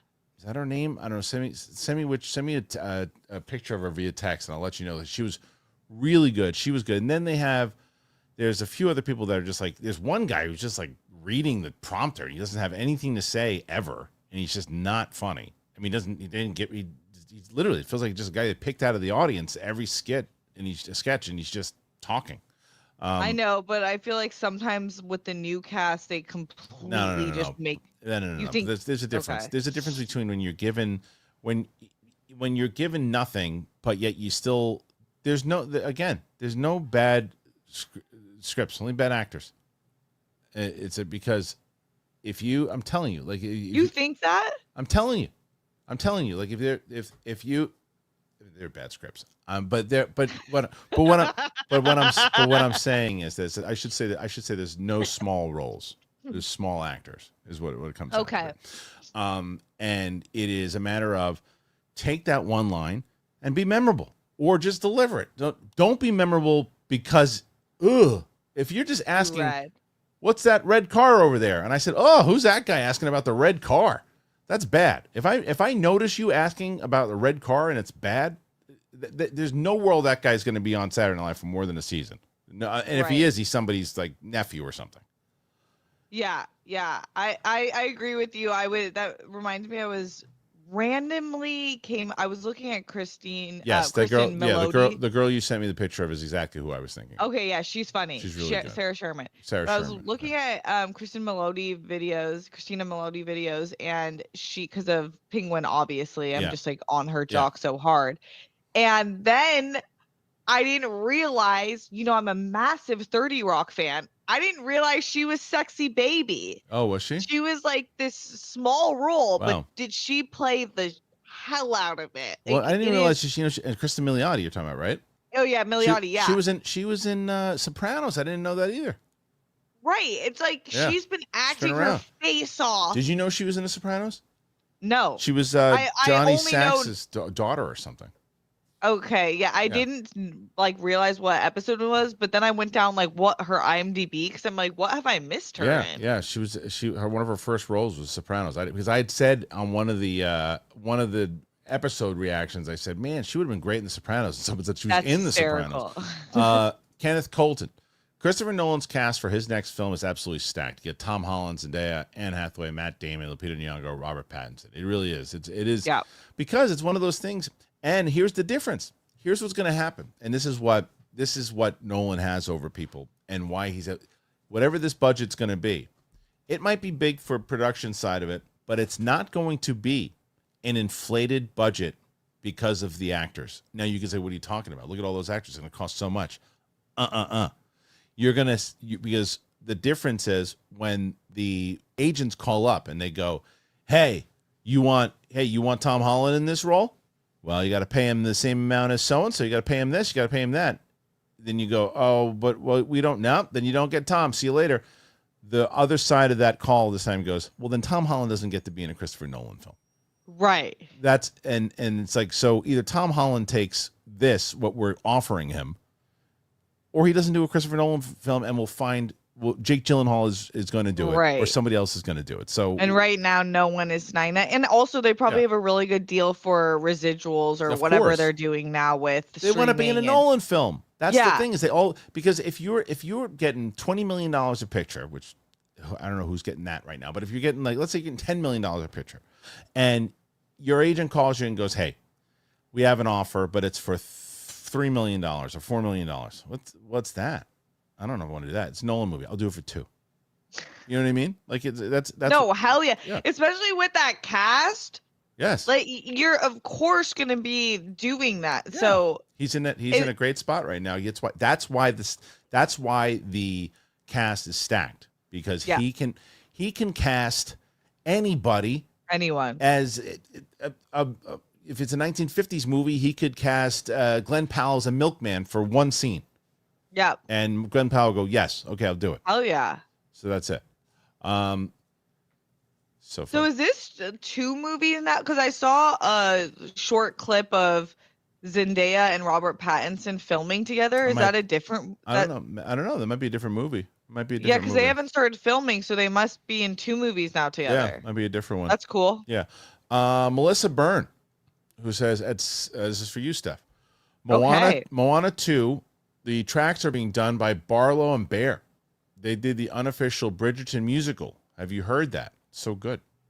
Oh, no, I hadn't heard that. That's really exciting. You gotta check that out. Well, but we're still keeping Lin-Manuel, I'm sure, as... Are we not? I don't think so. Because you know what I think happened for that movie? I think that movie, because not that I think, I know that it was a direct to streaming movie at first. And then because Chapek ordered it, and then Iger comes back and goes, what the hell are you guys doing? Moana 2, what are we doing? We're going back to the old school direct to Cinderella 2, 3, 4, and 5 on Blu-ray. What are we doing? It's like, no, put that in the theater. And they already had the music, everything set up, and then they decided to make it theatrical. So I think Lin-Manuel was never signed on to do the music in the first place. But maybe I'm wrong. I mean, people can tell me in the comments, but I think I'm such a Lin-Manuel girly. I know that some people find that basic. I don't care. Yeah, he makes great scores. Yeah. You are 30 away right now. Okay. 30 away. You're 43. Mad Sinister McCall. I wish I was as positive as Steph, but I'm a psycho. Oh, okay. What? That's what he says. I'm crazy too. You are? Oh my God. Why do we say that? Well, I think everyone's a little crazy, but yeah, I'm a nut job. Oh, really? What'd you do? Yeah, I'm like the chillest nut job ever. Well, I always said that. It was so funny that we used to get what I would always get into little debates with, and then I got people on board that I was dating, and I would say, look, and people say men are idiots. Men can be levels of very, very stupid, and women can be different tiers of crazy from time to time. And I think that's pretty accurate. yeah, and it just depends on what level you're going at. Like, are you right? If you're a 10, well, then I'm locking my doors. No. If you're a 5 or a 6, then okay, then that's yeah. I'm like just 5. two wild and crazy guys. That's my level of crazy. Okay, that's good. Yeah. Everybody needs a little bit of that. Mike Joyce, did Harry successfully intimidate those thieves? What thieves? Thieves? Oh wait, I know what you're talking about, but now I don't remember what the story was. Oh. My memory is so bad. We're dealing with so many things. Yeah, sounds like it. Oh, are you talking about the Jiffy Lube people? Because yeah, he kind of did, but not really. We're losing that battle right now. Yeah, it seems like it. Yeah. Dylan Neal, thoughts on How to Train Your Dragon teaser? I did a release to it, reaction to it. What'd you think? I did a release to it. That would have been weird. Real weird. I think it looks fine, but I don't see the need for it. If they keep the budget low, it would work out. So that's your king. That's it. Right. Yeah. Animated dragons. What I said is I think it looks really good. It was interesting that they essentially plucked Toothless right out of the animated and put him in live action. Interesting that they went with that animated dragon look as opposed to like a regular looking dragon, but you can't win because if you make a Toothless that looks nothing like him, then people go, it looks nothing like Toothless. You make someone that looks just like him, that looks too much like the animated one. So let's see. What did you think? I think they were probably going off the heels of Little Mermaid, where the reaction when they went too real was like, what in the hell did you guys put on screen? Yeah, that movie didn't wind up doing very well for them either. I mean, I think I was happy. I'm okay with that. That it didn't do well, No. Sorry, I'm okay with the Toothless being. Oh, okay, got it. Yeah. Luke S. I have a very soft spot for Ariana Grande. She's obviously very talented after watching clips of SNL or being on Jimmy Fallon. She also handled the Manchester terrorist attack very well. She did handle that very well. Yeah. I agree with you. Remember that? Yeah, she seems like, because how old is she? She can't be, she's got late 20s? I think she's like my age. Okay. So, yeah, around that area, right? So, yeah. I mean, she's 31. Really? Okay. She's pretty. She's pretty wise for her years, and I think she handles it well. She carries herself really well, and like I said, I was very impressed with her in the movie. I had really no opinion of her kind of going into this, except as I've seen her. I did see the Fallon clips and things, and I thought she was talented. I guess I did have somewhat of an opinion, but nothing strong. And then now I do. Now I think she's really, really good. I'd like to see her do some more stuff. Yeah, I think that in terms of her personal life, I don't really know. Like, we don't know really anything about these people. So I do think that she's caught a lot of judgment the past year, and we don't know the full side, even though optically. She dating somebody else or something? No, remember she started dating her castmate Ethan Slater, who was going through a divorce and just had a newborn baby. So everyone was like, this does not look good. Oh.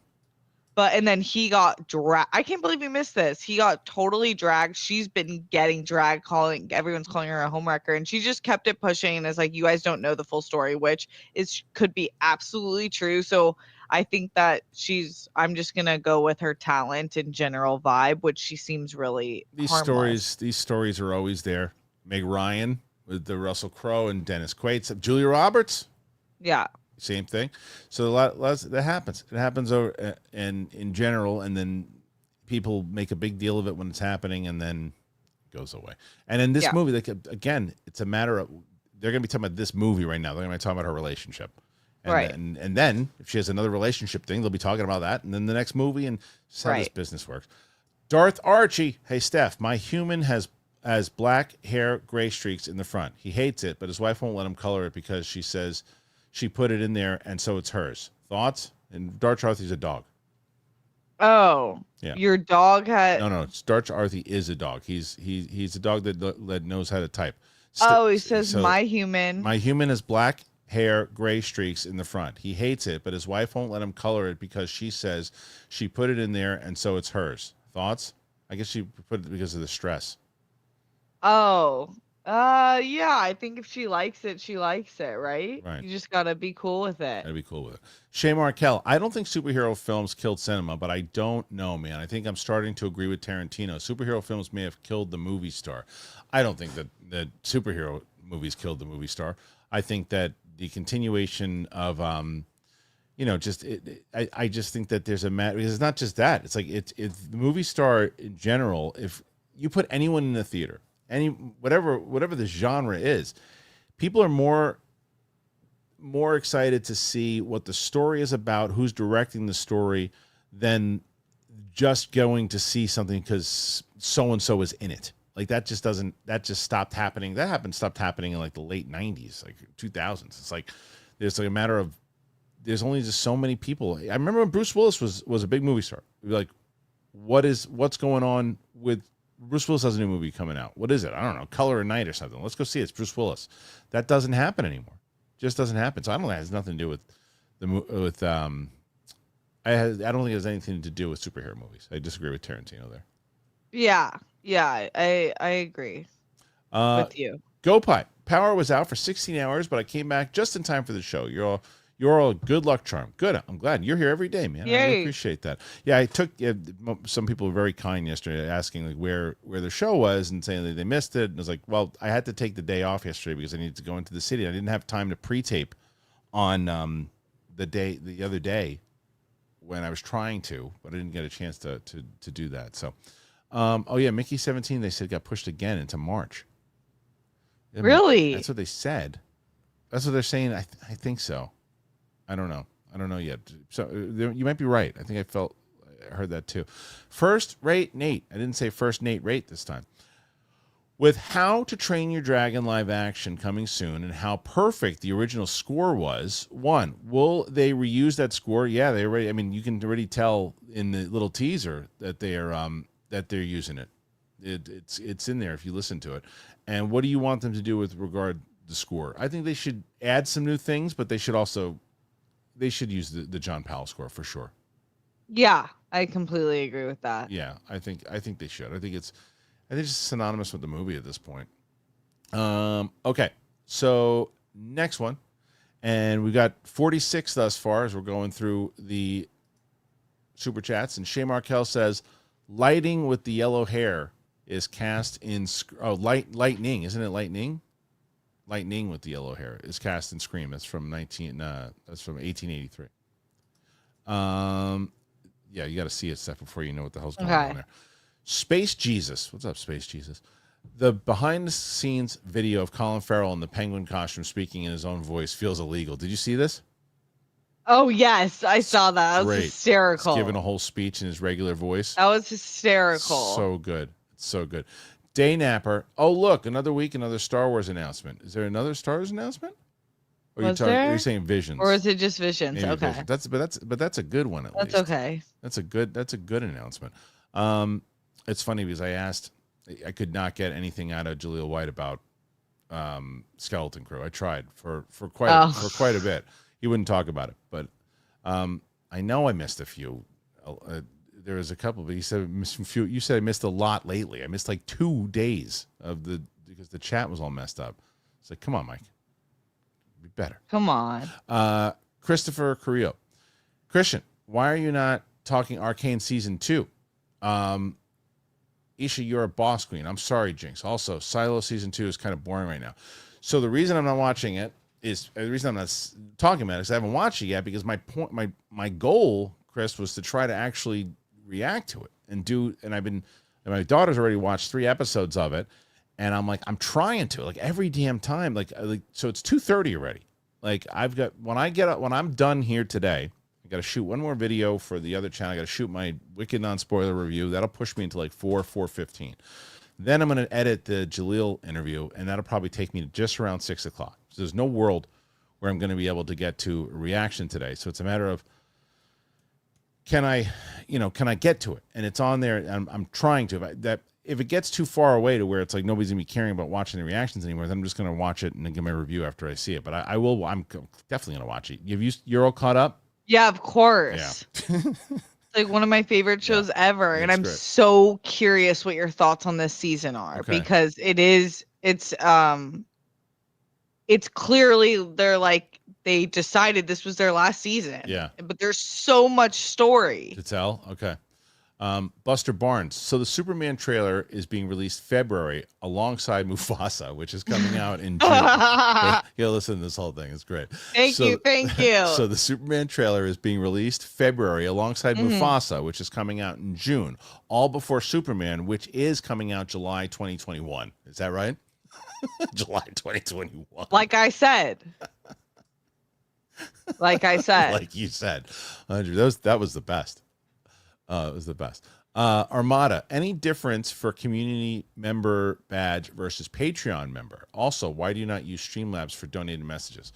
Because I cannot balance both of them. I do not have an engineer. I do not have these things. I'm trying to get my freaking sound in order, and it's easier for me to just go through these like this, and then allows you guys to not leave the chat, do those other things, keeps it all in one spot. So that's why I use the super chats. As far as community member badge and Patreon, no, there's really no difference, to be completely honest with you, except there's more easy access for YouTube members because it's everything's in one spot.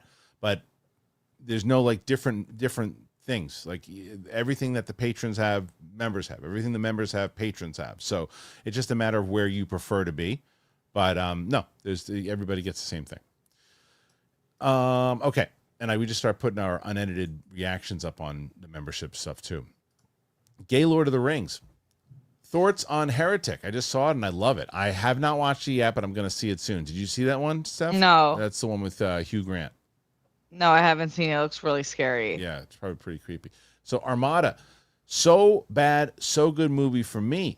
Miami Connection and Samurai Cop. I just saw a clip from Samurai Cop the other day and I sent it to my friends. Hilarious.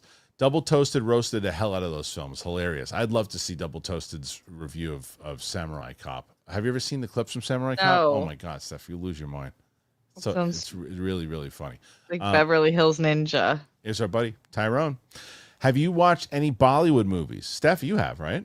Yeah. I love Bollywood movies. I know Steph has watched a lot with Jabby. Do you know who Shakra Khan is?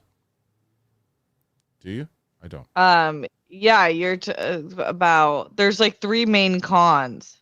Yeah, so maybe in the industry, right? There's more than that, but yeah, I don't know. Shah Rukh Khan. I hear good things. Shah Rukh Khan, Salman Khan, Amir Khan. Those are like the main. Okay, Amir Khan was a boxer. Armada. I'm hoping Gary Busey will be the villain in Tulsa King season 3. You just can't hire that guy for anything. You just can't. I believe Rocky should be here. That's not this movie. What? It's not this movie. There is a movie. No, it's a show. Show you what? No, we're doing a show. Where? Here. Where? Now. Here. Now. What do you mean now? I'd have to go eat some rocks next to some softballs. Oh my God. Thank you, Gary. Edward Collins II. The Wicked play is only 2 hours and 45 minutes. Yeah, I know, but you're stretching out more things to do and giving people more stuff to do, and I mean this movie really comes to life. I mean, I would encourage, if you're going to see this in the theater, see it on the biggest screen possible. I'd never really been to this. I went to the Regal in Times Square. This massive screen. I wanted, not that I wasn't enjoying the movie, I was, but I almost wanted to watch, go and say, hey, can you just put Gladiator on here? I want to watch Gladiator on this. I would love to see that also. You're going to go see that also, stuff? Yeah, Okay. yeah, but I'm waiting to see that one with my family because Right, they really right, wanted to see that. it. Yeah. Okay. You're at 50 so far. Not too far away now. Okay. Not too far away. 23 away. Mike Joyce. Steph, what politician can you do a great impression of? Or if you're Saturday Night Live chops. I would have To work on it, right? Yeah. Yeah. Yeah. Are you still doing the groundlings, or were you doing the groundlings? Yeah, no, I was doing UCB. UCB. I might go back in January and then try to get on a team, but I'm deciding if I want to do that or do an acting class just to have one because I haven't done any. Okay. Gay Lord of the Rings. Do you know Bobby Kelly, Big J Okerson, and Dan Sater? Not personally.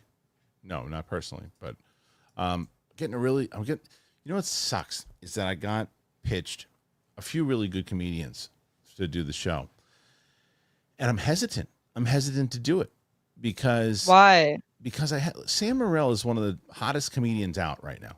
He's one of the biggest comedians out right now. People love him. It's the lowest rated interview an episode I've ever done. It did barely 2,000 views. It's like nobody cared, and it's like. And not has nothing to do with Sam. Sam it was a great conversation, and nobody clicked on it. And it's like I can't use my budget to. I'm trying to, book guests that people want to watch, and then no one's clicking on it. It's just not. I gotta get guests that I think people are going to be into, but it's like, and I feel bad. Like I don't like passing on people, but I had to on this particular comedian. Yeah, especially talented. Yeah, they're really good. Go Pipe says, have either of you seen the Dune series yet? Did you watch the Dune series yet? Yes. And did you? No, I didn't see it yet. And so I like the first episode, but I'm cautiously optimistic going forward. I'm gonna keep watching, but I didn't love it. Yeah, it makes me nervous because you probably went in. You probably watched it from the second it dropped. Yeah, I did. Yeah. Gay Lord of the Rings. What's your favorite food restaurant? Mine's Wendy's. Fast food restaurant. Oh, fast food. I'll tell you, when I was in LA, it was probably In-N-Out when I was in LA. And we're talking chain. I guess so, because does pizza count as fast food? Yeah, because it's like there's so many taco shops in San Diego and LA I would go to. But if we're talking chain, just like classic, probably a toss up between In-N-Out and Taco Bell. That's a good one. Dylan Neal. I'm dying at you saying I did a release. Yeah. It's true. Yeah, that was iconic. Yeah, I know. It happens. But not as much when you're married. All right. Gay Lord of the Rings. After Wicked, I want John M. Chu to direct Star Wars. It's the same thing. It's not a matter of how great a person does. It's a matter like what's to say. First of all, he probably will get attached to direct after this Star Wars movie. But good luck on that actually happening. Right. And it's not a matter of the director and who you want to see. It's a matter of them going, oh, we want you to, we really are happy that you made so much money for studio. Now make it for us. Now here's 87 million changes we want you to do in order to do our movie. Oh, why are you leaving? Oh, bye. Like that. That's what happens every time. So. Bye. Slen 182. The review embargo for Moana 2 lifts Tuesday at noon, just 2 hours before the first public showings. Bad sign? Potentially. Potentially. Look, remember, it was a direct to streaming movie. That is now what they changed or what they didn't change. I don't know. It's going to make a lot of money still, but is it going to be as good as the first one? No. Not having Lin-Manuel, if it is indeed the case, I think will also. That was a lot of the charm of that movie too, was the music. Yeah, for sure. So I don't know. Do you think it's a bad sign or no? Not the best sign. Yeah. But I'm going to see it. It is true though. The embargo lifts noon EST. Well, but I think Social Reactions drops. So I'll be seeing it. I think I see it that Monday. Brooklyn. Okay. Hey Steph, you're beautiful inside and out. Never change. Thank you. Thanks, Brooklyn. Okay, so funny. So people have been retweeting the James Gunn. I guess James Gunn announced the second episode premiere of Creature Commandos on December 5th. on HBO Max. Okay. So you're at 56, Steph. You're getting close. Okay. 20 minutes to catch Roxy. 20 minutes. Okay. Wicked Art. Why do most actors marry other actors when most end up divorced? Why not look outside of Hollywood? Sorry, just a random thought that popped in my head. Well, if it could only be so easy to tell you who, there's two answers to that, I think. Maybe more than two, but the two that I come up with. One, a lot of times, believe it because it's true, there are publicists that hook up their clients to maybe think that they're going to have a connection, right? Yeah. But also because it'll be good for their careers. It happens a lot. Yeah. The other thing is actors are on set with actors on movies. It's like a camp for however long, and you're acting alongside somebody and you're getting to know somebody and you form a connection with your coworker, and then they're not going to be a coworker in 3 or 4 months, and relationships start just around that person a lot. It's just, and as much as it's great, like I don't want to date other actors. Like I always tell myself that when I was single, I said I would never date a stand-up comedian or an actress. I did both. Even when I told myself I wasn't going to do it. I did both. Well, it's hard. It's proximity, like who you're around. Yeah. Think about it. Most people either have to go in dating apps or be in their industry or meet by a friend. There's like not that many ways to meet people. And then the other thing is that I think actors, like any specific job that you're very passionate about, has a certain personality and a certain needs that are required in order to have a relationship with an actor, and so it's usually another actor. Yeah, I mean, it makes sense when they're around each other that much. That's going to happen. Marcus M, what's your ideal first Superman trailer? Well, what I hope happens is that the first trailer actually just focuses on, here's your new Superman. Here's this vision of like hope that the vision that you always knew of him, thought of him. We're doing that version of him. And here is the new actor that's playing him. Here's Lois Lane. And this is the core, is the relationship with these two. And here's a shot of Lex Luthor. Don't show me all the Nathan Fillion, the lanterns and all that stuff and all the other stuff going on in that movie, the stuff outside in the universe. Yeah. Show me the core of Lois and Clark. I agree. Yeah, that's what I'm hoping for. All right. Christopher Creel. No spoilers, Steph. Thoughts on season 2 or Arcane Act 2? I mean, it's amazing. It is amazing. No spoilers, though. Like I said, they clearly wanted to wrap this up in one season. I think this could have been a 4 to 5 season show arc in terms of the stories that they're presenting. So I feel, but they're doing it in the best way they possibly can. Really, like the whole time you're like amazed and in love with it. But then there's a part of me after that goes, man, that could have been an entire episode, but it was 3 minutes. Yeah, I'm very excited to see it. Very excited. All right, here is the next one. Mike Pelly. Yep, y'all did Jedi Alliance with Ken breaking down the first teaser, something like an hour long, and the teaser's like 1:30.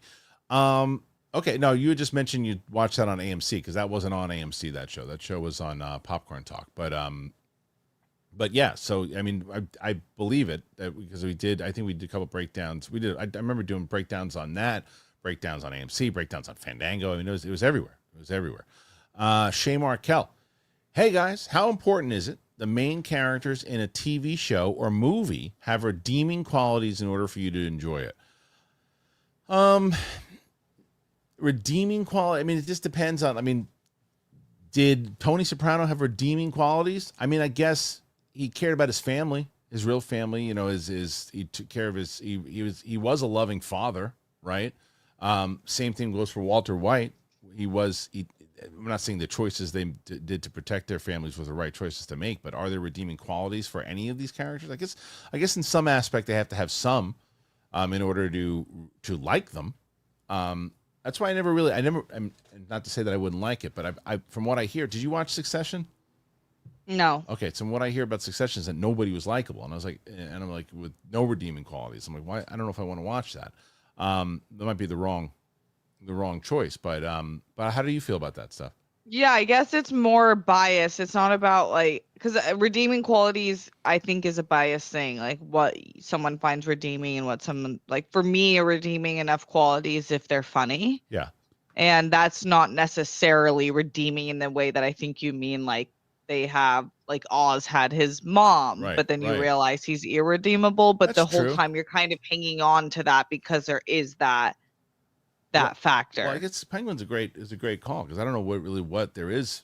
I guess maybe when you see everything that goes down with his, but family, it's not. it's Yeah. not. So maybe not. So maybe would not. I have watched it had I known that? Right. Probably, but it would have been different. Right. Because well, I don't want to spoil it, but you definitely go up and down. Yeah. By the time you get to it, like, well, I feel bad for ever liking that guy. Right. Right. Corn, like, oh my God, my judgment. Yeah. Corn K6. Let's see if you can beat Roxy. Well, she's not too far away. She's got around.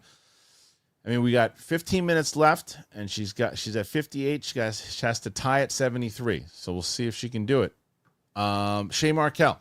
I asked that question because I found it hard to get through Jake Gyllenhaal's presumed innocent because all the main characters were so terrible. Interesting. My wife loved that show. Did you wind up watching it? No, I didn't, but my mom and sister watched it. Yeah, people loved it.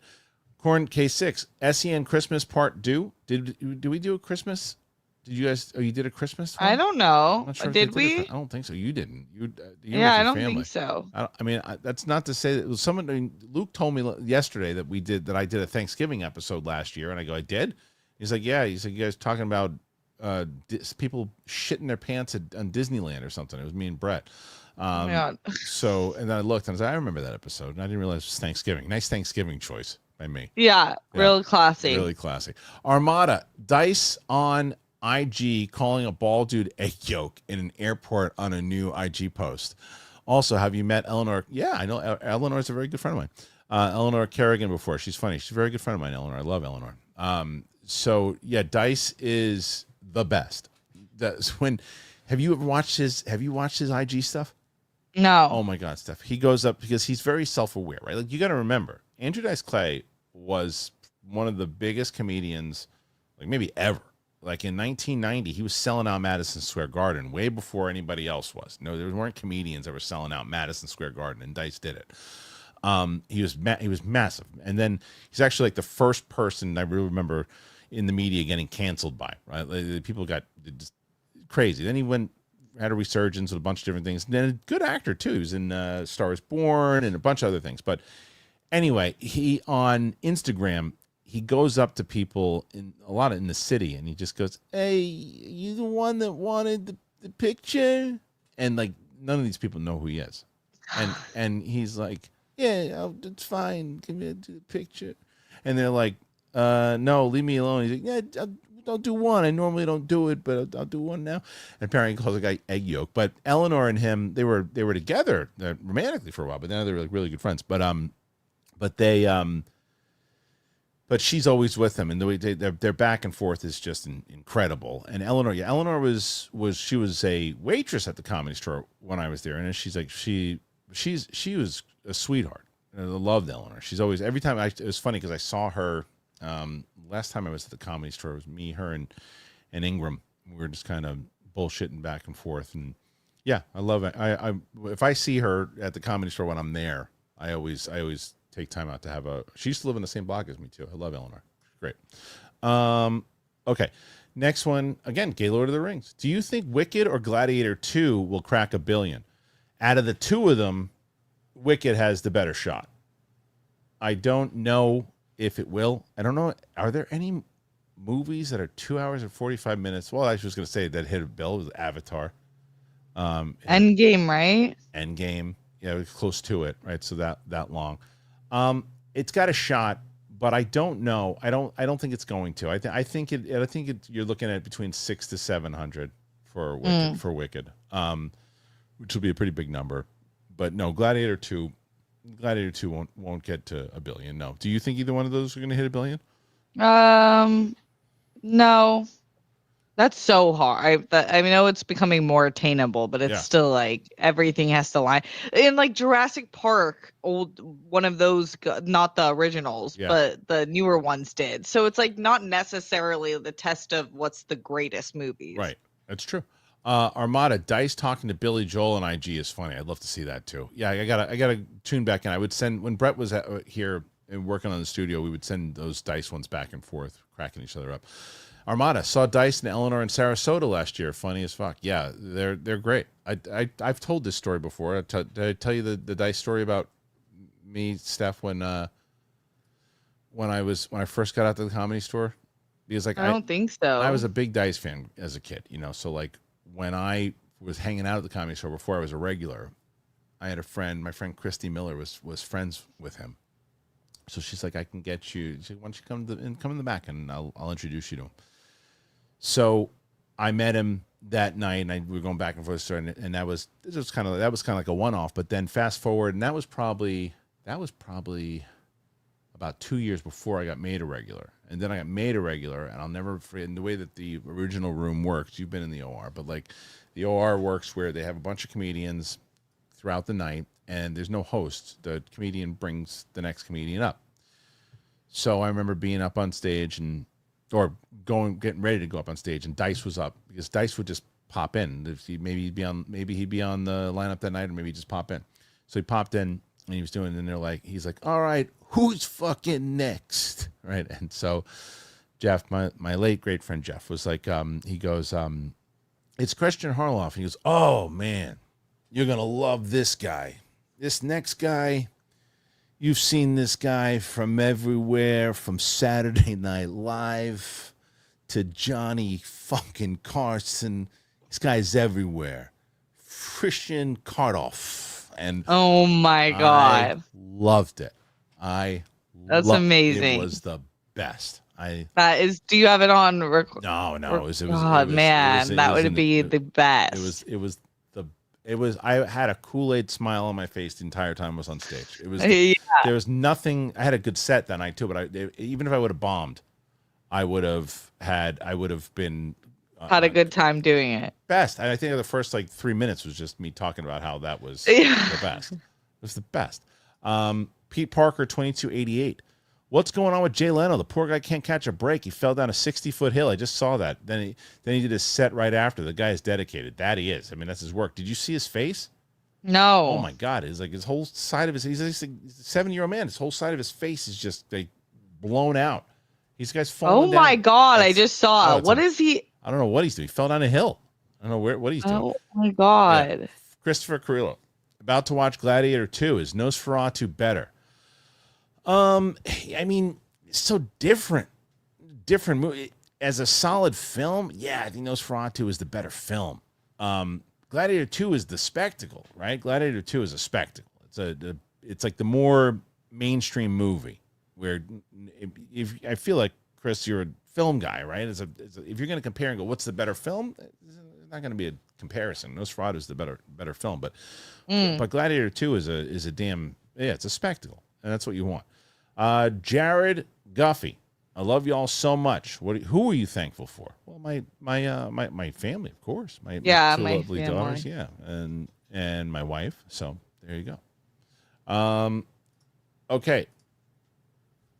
Pete Parker, 2288. The Dice impression on Stern is amazing. Who does it? I heard there was somebody. I did see somebody do a Dice impression recently. It was really good. Someone that was back and going with Jim Norton in the clip, and I can't remember who it was that was doing a Dice impression, but it was really good. It was really, really good. Gaylord of the Rings. I popped a Via gummy pre-Wicked, and it was awesome. Did you really? That's amazing. That's really great. How many people? Can I see in the chat how many people signed up for Via? Just say me, and if not, if you don't want to feel comfortable, that's fine. But I mean. I'm not gonna lie to you. I had some Via before I went to the Wicked screening too last night. So that's why the influencers were like, "What?" I know. They were very. It was so like deafening.